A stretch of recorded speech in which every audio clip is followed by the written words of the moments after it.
Welcome back friends to the GS platform YouTube channel. दोस्तों आज है 27 जून 2020 और आज की वीडियो हम लोग करंट अफेयर्स के टॉप 11 क्वेश्चंस को देखेंगे।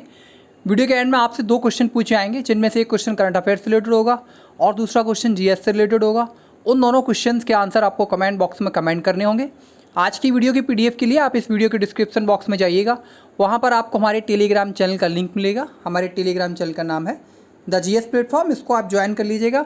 इसको ज्वाइन करने से आपको डेली करंट अफेयर्स की और डेली जीएस की पीडीएफ आपको टेलीग्राम चैनल पर प्रोवाइड होगी। इसके अलावा अन्य क्वेश्चन भी प्रोवाइड किए जाते हैं और अन्य स्टडी मटेरियल जो उपयोगी है आपके लिए वो प्रोवाइड किया जाता है।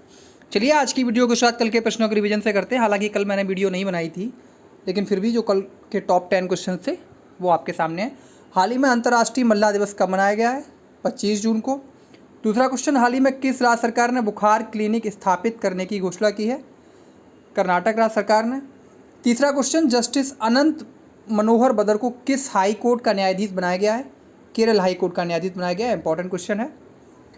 चौथा क्वेश्चन, हाल ही में उत्तर प्रदेश के किस एयरपोर्ट को इंटरनेशनल एयरपोर्ट की मंजूरी मिली है? कुशीनगर एयरपोर्ट को, इसलिए यह क्वेश्चन है इंपॉर्टेंट।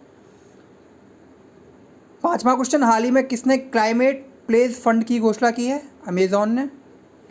छठवां क्वेश्चन, हाल ही में किस राज्य सरकार ने आर्थिक रूप से कमजोर छात्रों के लिए लैपटॉप योजना शुरू की है? केरल सरकार ने। इंपॉर्टेंट क्वेश्चन है ये। सातवां क्वेश्चन, हाल ही में किस बैंक ने वीडियो केवाईसी शुरू करने की घोषणा की है? ICICI bank. जल्दी अन्य बैंक भी यही प्रक्रिया लागू करेंगी। आठवां क्वेश्चन, हाल ही में किस मंत्रालय ने वैदिक food and spices of India पर एक वेबिनार का आयोजन किया? पर्यटन मंत्रालय ने। इस वजह से क्वेश्चन इंपॉर्टेंट है, क्योंकि यहाँ बात हो रही है वैदिक food and spices of India की, जबकि वेबिनार का आयोजन पर्यटन मंत्रालय द्वारा किया गया। नौवां क्वेश्चन, हाल ही में देविका और पुनेजा ब्रिज का उद्घाटन कहाँ किया गया? जम्मू कश्मीर है। ये क्वेश्चन भी इसीलिए इम्पॉर्टेंट है। अब कल की कुछ के आंसर, यानी कि 25 तारीख को जो हमारी वीडियो आई थी, असम की राज्य सरकार द्वारा खेल रत्न के लिए किसे नामित किया गया? सही उत्तर है हिमा दास को। जीएस में आपसे पूछा गया था सागरी जल में सर्वाधिक मात्रा किसकी पाई जाती है? सोडियम क्लोराइड की पाई जाती है, NaCl, लगभग 70%। अब आज के प्रश्न, पहला क्वेश्चन, किस राज्य सरकार द्वारा आत्मनिर्भर रोजगार अभियान की शुरुआत की गई? इंपॉर्टेंट क्वेश्चन है। सही आंसर है ऑप्शन बी, उत्तर प्रदेश। प्रधानमंत्री नरेंद्र मोदी ने उत्तर प्रदेश में वर्चुअली यानी कि वीडियो कॉन्फ्रेंसिंग के माध्यम से एक पथ प्रदर्शक योजना आत्मनिर्भर उत्तर प्रदेश रोजगार अभियान का शुभारंभ किया। इस योजना का उद्देश्य हाल ही में अन्य राज्यों से लौटे राज्य के श्रमिकों के लिए रोजगार के अवसर मुहैया कराना है। यह योजना उत्तर प्रदेश के 31 जिलों में शुरू की गई। ये आपको याद रखना है, 31 जिलों में शुरू किया गया है इस योजना को उत्तर प्रदेश के, जिनमें लगभग 25,000 से अधिक प्रवासी कामगार हैं। बात यूपी की करें तो यूपी की राजधानी है लखनऊ। यूपी का स्थापना हुई थी 24 जनवरी 1950 को। उत्तर प्रदेश में विधानसभा सीटों की संख्या 403, एक एंग्लो इंडियन के लिए मनोनीत रहती है, और विधान परिषद सीटों की संख्या 100, लोकसभा सीटों की संख्या उत्तर प्रदेश में 80, राज्यसभा सीटों की संख्या उत्तर प्रदेश में 31। जितनी भी सीटें हैं, चाहे वो विधानसभा हो, चाहे लोकसभा हो, चाहे राज्यसभा हो, चाहे विधान परिषद हो, ये देश में सर्वाधिक किसी अगर राज्य में है तो वो उत्तर प्रदेश में ही है। उत्तर प्रदेश के वर्तमान मुख्यमंत्री हैं श्री योगी आदित्यनाथ, जबकि गवर्नर है श्रीमती आनंदीबेन पटेल। अगला क्वेश्चन, किस राज्य सरकार ने मुख्यमंत्री मातृ पुष्टि उपहार योजना की शुरुआत की? इस क्वेश्चन का सही answer option A, Tripura. Tripura राज्य सरकार ने मुख्यमंत्री मातृ पुष्टि उपहार योजना की शुरुआत की। त्रिपुरा के मुख्यमंत्री हैं बिप्लब कुमार देव। बात त्रिपुरा की करें तो राजधानी है अगरतला। जिलों की संख्या है 8, गठन 21 जनवरी 1972 को। वर्तमान में गवर्नर है वहाँ पे रमेश बैस, चीफ मिनिस्टर बिप्लब कुमार देव, भारतीय जनता पार्टी की सरकार है। एक सदनी विधानमंडल है, विधानसभा सीटों की संख्या 60, जबकि राज्यसभा सीट है सिर्फ 1 और लोकसभा सीट है 2। अगला क्वेश्चन, IMF ने वित्त वर्ष 2021 में भारतीय अर्थव्यवस्था के कितने प्रतिशत तक गिरने का अनुमान लगाया है? इंपॉर्टेंट है। सही आंसर ऑप्शन सी, 4.55%।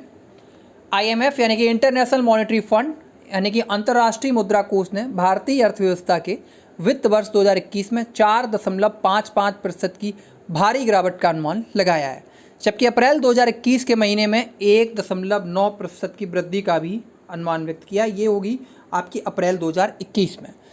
अंतर्राष्ट्रीय संगठन ने भारत में से अब तक की हिस्टोरिक लो यानी कि ऐतिहासिक कमी कहा है। भारतीय अर्थव्यवस्था में संकुचन का कारण कोविड-19 महामारी को बताया गया है।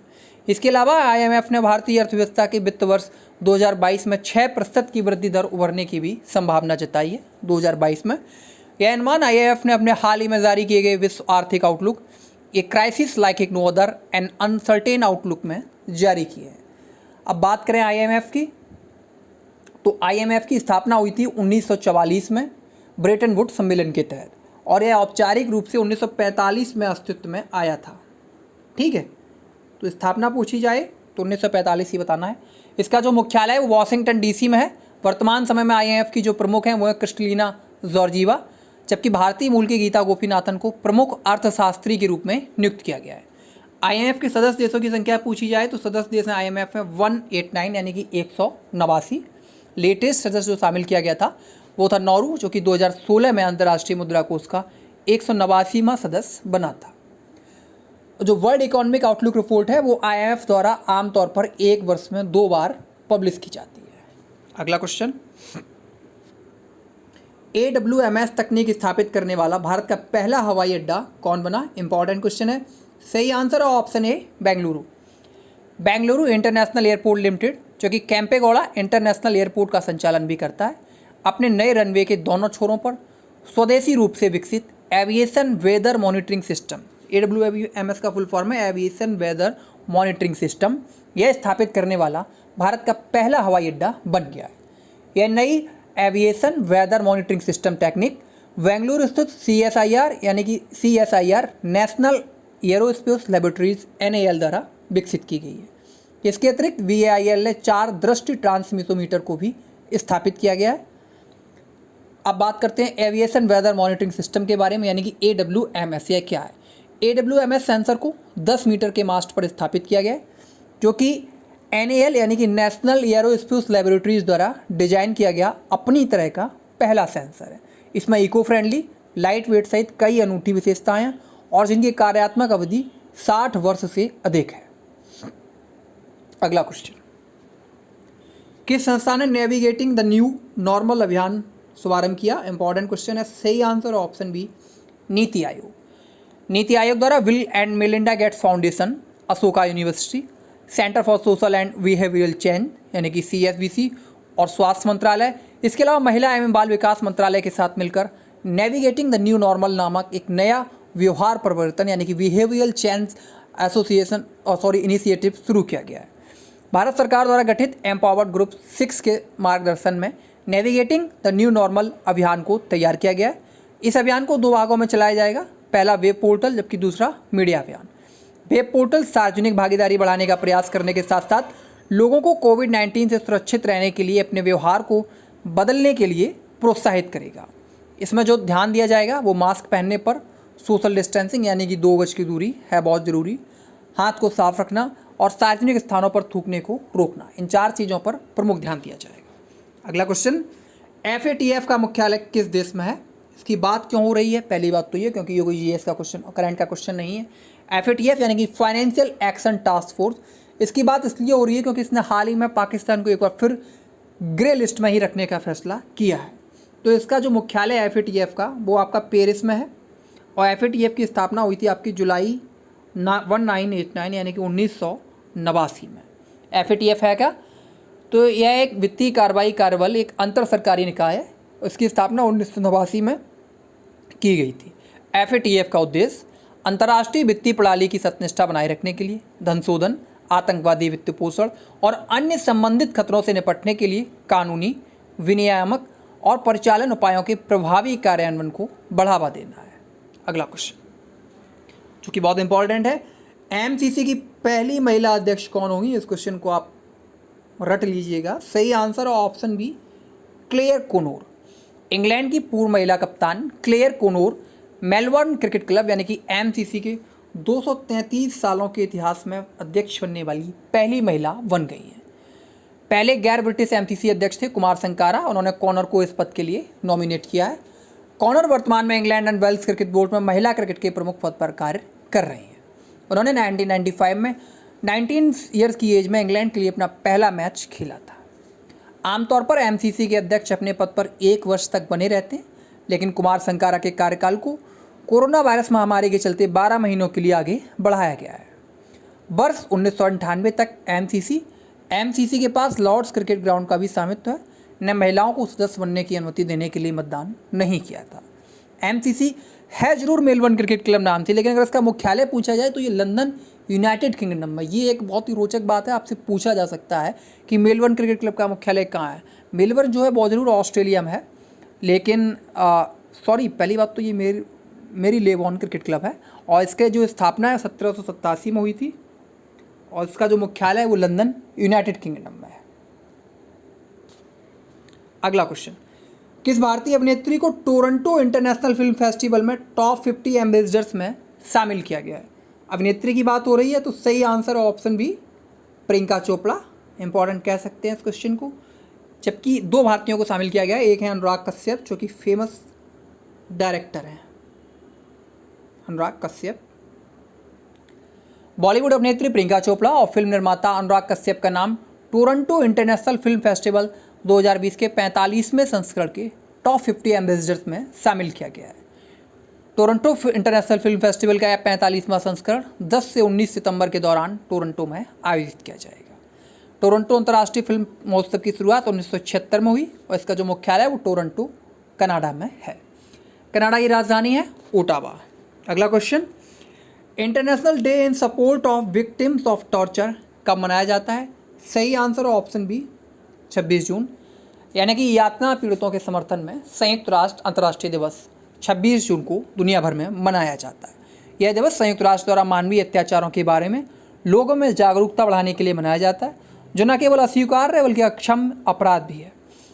संयुक्त राष्ट्र महासभा ने 12 दिसंबर 1997 को इस प्रस्ताव को पारित किया और हर साल 26 जून को अत्याचार को खत्म करने के लिए इस दिवस को मनाया जाता है। पहली बार इसको 26 जून 1998 को मनाया गया था।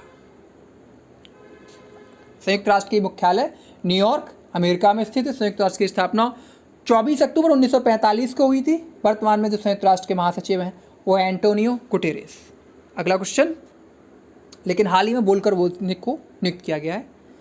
International day against drug abuse and illicit trafficking कब मनाया जाता है? इस क्वेश्चन का सही आंसर ऑप्शन सी, 26 जून। हर साल 26 जून को वैश्विक स्तर पर international day against drug abuse and illicit trafficking यानी कि नशीली दवाओं के दुरुपयोग और अवैध व्यापार के विरोध का अंतर्राष्ट्रीय दिवस मनाया जाता है। इस दिवस यानी कि वर्ष 2020 की जो इसकी थीम है वो better knowledge for better care, better knowledge for better care. इसकी शुरुआत 7 दिसंबर 1987 को हुई थी और United Nations of on drugs and crime मुख्यालय जो है वो वियना ऑस्ट्रिया में है, जबकि इसकी स्थापना United nation office on drugs and crime की स्थापना 1997 में हुई थी। अगला क्वेश्चन, रचेल प्रीस्ट ने अंतर्राष्ट्रीय क्रिकेट से संन्यास की घोषणा की। वह किस देश के विकेट कीपर हैं? सही आंसर है ऑप्शन सी, न्यूजीलैंड। तो न्यूजीलैंड की विकेट कीपर बल्लेबाज रचेल प्रीस्ट ने अंतर्राष्ट्रीय क्रिकेट से संन्यास लेने का ऐलान किया। वह 87 एक दिवसीय अंतर्राष्ट्रीय और 75 T20 मैचों में न्यूजीलैंड का प्रतिनिधित्व कर चुकी हैं। महिला क्रिकेटर हैं। उनका अंतर्राष्ट्रीय क्रिकेट में 13 वर्ष लंबा कैरियर रहा। अब आज की क्विज करंट अफेयर्स में आपके लिए क्वेश्चन है, हाल ही में आत्मनिर्भर पेट्रोल पंप का शुभारंभ कहाँ हुआ है? इस क्वेश्चन का आंसर आपको कमेंट बॉक्स में #CA के साथ देना है।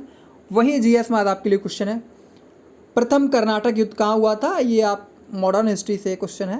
प्रथम कर्नाटक युद्ध, सॉरी कहाँ हुआ था लिख दिया है मैंने। अगर आप ये भी बता पाएँ कहाँ हुआ था तो अच्छी चीज़ है, वरना ये तो बताना ही आपको कब हुआ था, प्रथम कर्नाटक युद्ध कब हुआ था। तो थैंक यू फ्रेंड्स, ये थी आज की वीडियो। और आपकी वीडियो अच्छी लगी हो तो लाइक कीजिएगा, बुरी लगी हो तो डिसलाइक कीजिएगा। Thank you.